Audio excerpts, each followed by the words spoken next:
જય શ્રી કૃષ્ણ મિત્રો. તો આજે આપણે આવી ગયા છીએ અમર અવિનાશી ચેરિટેબલ ટ્રસ્ટ અને ગૌશાળા. જોવો છો ને મિત્રો, મનની શાંતિ ને એટલે ગૌ સેવા સાહેબ. તો એક વિડીયો ગાયો માટે તો બનવો જ જોઈએ. તો પછી ચાલો મારી સાથે તમને બધી ગૌશાળા બતાવું. जो गाय का नहीं वो किसी का नहीं। अरे समझना चाहिए तुम्हें, गौ माता पशु नहीं है, गौ माता जानवर नहीं है, गौ माता हम सनातनियों का प्राण है और हमारे गोपाल का प्राण है गौ माता। गौ को पालना સાહેબ, ગૌ સેવા એટલે પ્રભુ સેવા સાહેબ.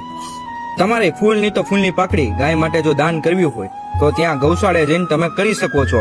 અને ગૌશાળાનો એડ્રેસ તમને ડિસ્પ્લે ઉપર તો મળી જ ગયો છે. મિત્રો, જય શ્રી કૃષ્ણ બધાને. ગૌ સેવા એ જ પરમો ધર્મ છે. ગૌ સેવા તો બધાએ ખાસ કરવી જોઈએ. કેમ? નિરાધાર છે, જેને સેવાની, જેને ખાસ આશરાની જરૂર છે. અમારી ગૌશાળા અમે એના માટે જ ઉભી કરી છે કે જે નિરાધાર છે, સશક્ત નથી ગાયો, એના માટે અમે અહીંયા રાખી છે. ગૌ ભોજન પૂરું પાડી શકીએ અને એ લોકોને શક્તિ પ્રમાણે અમે લોકો સાચવી શકીએ. અહીંયા અમારા ગૌશાળામાં જેટલી પણ ગાયો છે એમાંથી કોઈ પણ ગાય દુધાણી નથી.